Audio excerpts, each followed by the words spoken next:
Hi guys, welcome back again to Onyi Ohiri Kitchen. Today we're gonna make some yam porridge. Please, before we proceed, don't forget to like and subscribe, okay? And first of all, we go on by peeling our yam, okay? As soon as we finish peeling it, we give it a cut. You cut it into smaller sizes.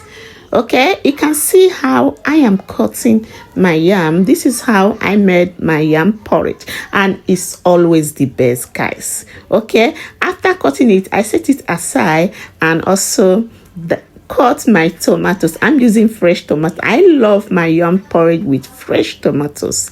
Yes, I don't know about you. Okay, after cutting it, I go ahead and set it aside. Okay, then I also cut my onions. Okay, after cutting it, I set it aside.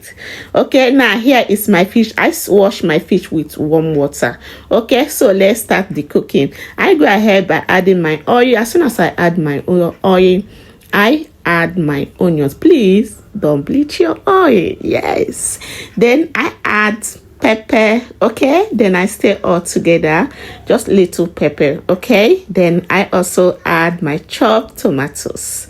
Okay, then I stir all together, stir it until it's well combined. Okay, then I add some salt, half teaspoon of salt. Okay, then I add my grounded crayfish. I love it with crayfish, but it's optional. Okay, then I stir all together, then I add all seasoning cube and all seasoning purpose and seasoning cube. Okay, then I stir all together. After seasoning my sauce, then I add my shrimps. Okay, you can see me adding it right now. You can use a fish of your choice. Okay, then I also add my dry fish. I stir all together. After stirring it together, I add little water. Okay, after adding the water, then I wash my yam and also add it immediately. Everything is gonna be added at the same time. Yes, this is how I made my yam porridge, and it's always the best. Okay, so you stir all together, make sure all are combined. Then after stirring it, you cover it and allow it to cook for 10 minutes. After 10 minutes, you open it and stir it together. You can see it's almost ready. Yes, check out.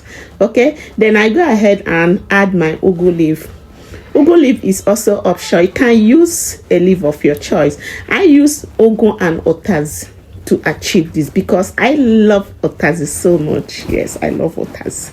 You can use spinach. Okay, you can use vegetable of your choice to achieve this.